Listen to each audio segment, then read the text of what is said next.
Өнөөдрийн хичээлээр бид IELTS-ийн ярианы болон бичгийн хэсэгт өндөр оноо авахд чухал үүрэгтэй wish болон if only хэллэгүүдийг хэрхэн зөв утга төгөлдөр ашиглахыг наривчлан судална.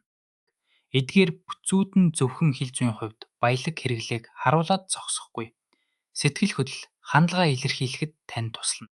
Хамгийн гол нь одоо ба өнгөрсөн цаг дээрх хүсэл, харамсал, шүүмжлэлийг соёлтойгоор илэрхийлэх явдал юм.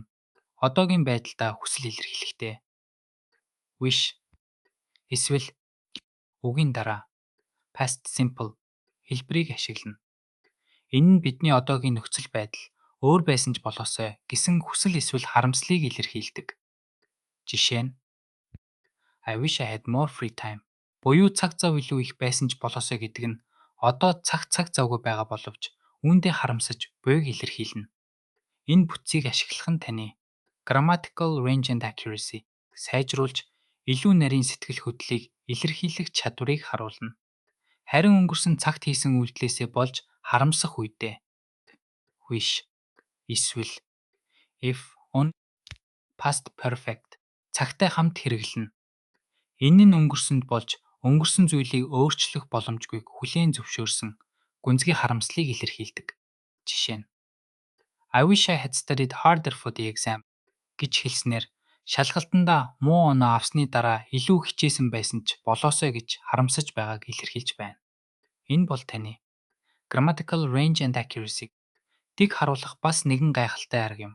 Хэрэв бид бусдын давтамжтай үйлдэл, зуршил эсвэл хандлагад дургүйцэх шүүмжлэх үедээ wish эсвэл if only хэлхийг would тэттэй хамт хэрэглэнэ.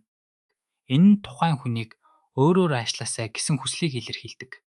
Жишээ нь I wish you wouldn't make so much noise гэдэг нь хэн нэгний байнга их дуу-чимээ гаргадаг занд дургүйцлээ илэрхийлж буй хэрэг.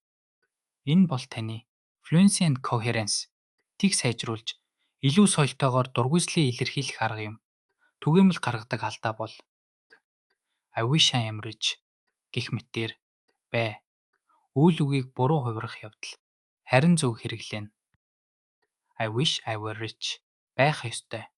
Энэ нь subjunctive mode буюу хүсэл, нөхцөлийг илэрхийлэх маягийг ашиглаж буй бөгөөд IELTS-ийн grammatical range and accuracy шалгуурыг хангаж таныг банд 8.1 тэг түвшинд хүргэх чухал ялгаа юм.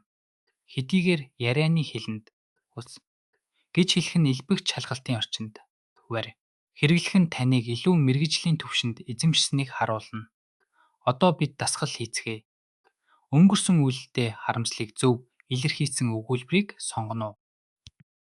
Хариулт бол I wish I had eaten healthier. Учир нь өнгөрсөнд хийгдсэн үйлдэлд харамсахад wish ийн дараа past perfect цагийг хэрэглэдэг. Энэ нь таны дүрмийн гүнзгий мэдлэгийг харуулна. Эдгээр дүрмүүд бодит амьдралд хэрхэн хэрэглэгдгийг харуулсан жишээ ярилцахыг сонсцгоё. Альмагийн I wish I didn't have so many meetings today гэдэг нь одоогийн нөхцөл байдлаа өөр байсан ч болоосой гэсэн хүслийг илэрхийлж байна. Харин Баярагийн If only I had finished that report yesterday нөгчигдөр хийгээгүй үйлдэлтэй харамсаж байгааг харуулна.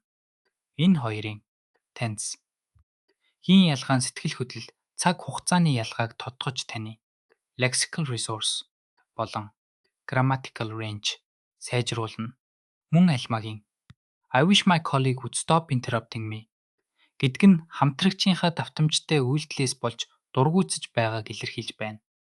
Ийм жишээнүүд нь таныг IELTS speaking in band 7.5 түвшинд хүрэхэд туслана.